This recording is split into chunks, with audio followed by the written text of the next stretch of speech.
Now, you do some amazing impressions as well, actually, and voiceovers. Now, what are some of your best impressions? Well, the one I'm most known for is Bill Clinton, and I've done that on radio stations all over. It's actually, that impression's been heard by millions of people. I do Arnold Schwarzenegger, I do President Bush, which is okay.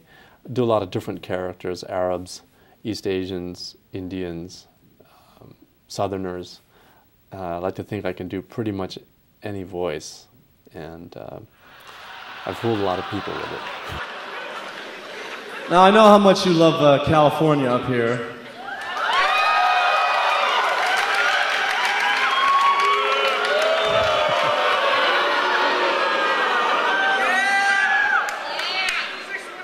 And last year they had an election for governor, and like 5,000 people were running. And I heard Bill Clinton was thinking about running for governor of California. And what if they'd had a debate between Bill Clinton and Arnold Schwarzenegger? Hey. Get down.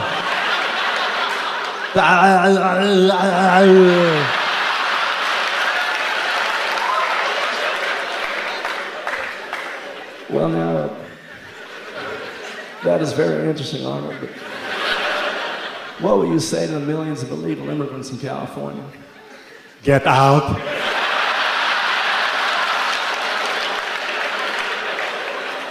Hasta la vista, baby. And what will you say to the millions of Californians that do not have health insurance?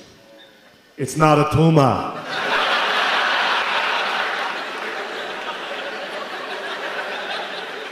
What if they got Jesse Jackson?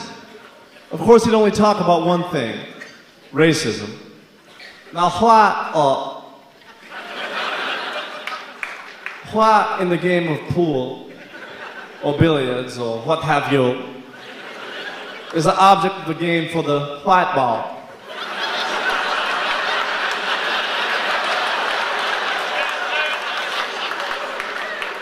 To knock all the colored balls off the table.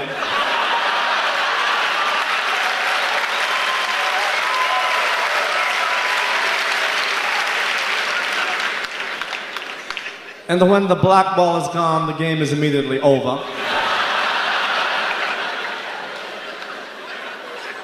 Yet somehow Whitey returns again and again.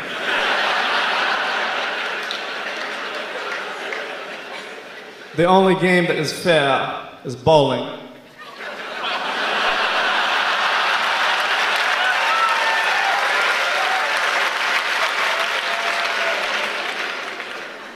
Because the black ball gets to knock down 10 whiteys.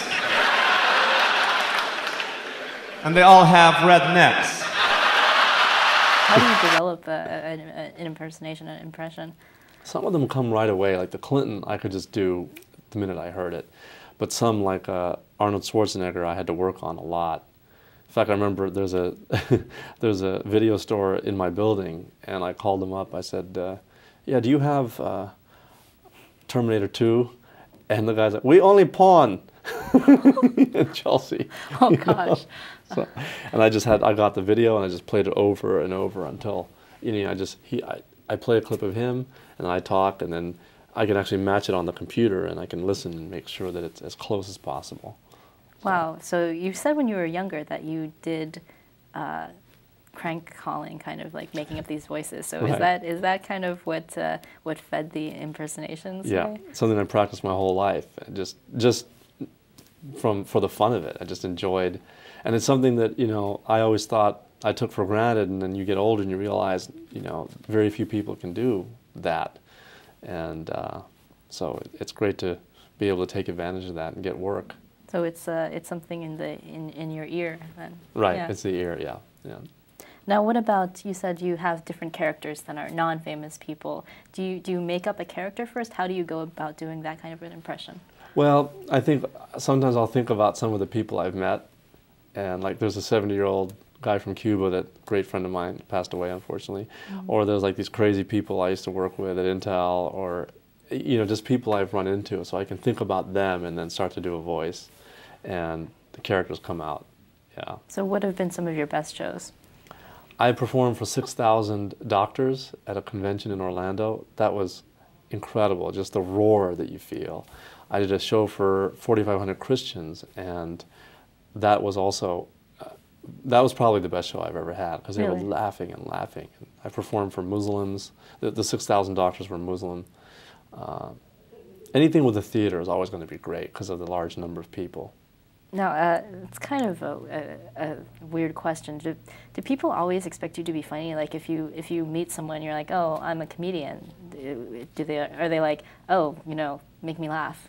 Yeah, well, it's funny because if I meet someone and I've been talking to them for a while, and then they say, "What do you do?" I say, "I'm a comedian," and they're like, "God, you don't really seem like a comedian," because I think they expect comedians to always, and laughing at everything, and those are comedians. We call those guys always on, who are always making a joke out of everything, are really, really annoying, actually. So it's kind of, they expect you to be funny all the time, but see, when you get on stage, it's kind of really an act, like you're acting. So, you can be funny on stage, but not necessarily off stage. A lot of comedians I've met, you would never know, because a lot of them don't even smile. They seem really quiet. Yeah. And meanwhile, like you said, people are expecting like Jim Carrey or something like that. Right, all the time, yeah. But when you're off stage, you just put it down, So. So, do you have any future comedic goals? Well, certainly the goal for any comedian is to get on television, because a comedian once told me. Well, here you are. Right. That's right. A comedian once told me you could perform the rest of your life doing shows for theaters of thousands of people, but you'll never get as many people seeing you as if you're on television one time. So if it's a sitcom or commercial or a TV show, movies, whatever, that of course is the ultimate goal for a comedian. Also working on a one-man show where I combine some of these characters and the voices and some funny photos I've taken around the world, and music. I play 5 instruments. Wow. So I want to, do some funny songs, and trying to roll that all into like an hour-and-a-half show on Broadway one day, hopefully. And we'll look forward to that. And when you get that one-man show, you have to come back and share it with us. So anyway, look, America's a great melting pot, and this room is evidence of that, but there are certain ethnicities that you will never see in certain occupations. Hello, you are reaching the New York City office of a Ku Klux Klan.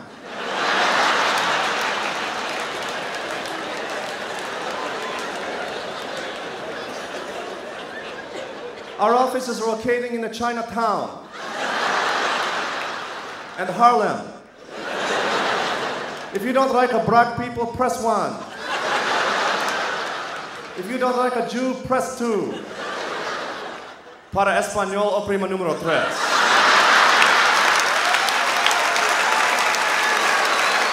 My name is Nainan, thank you very much. And we're out of time, but thank you for joining us today. Thanks for having me. Thank you. Yeah, it's been quite fun, and we'll look forward to hearing more from you.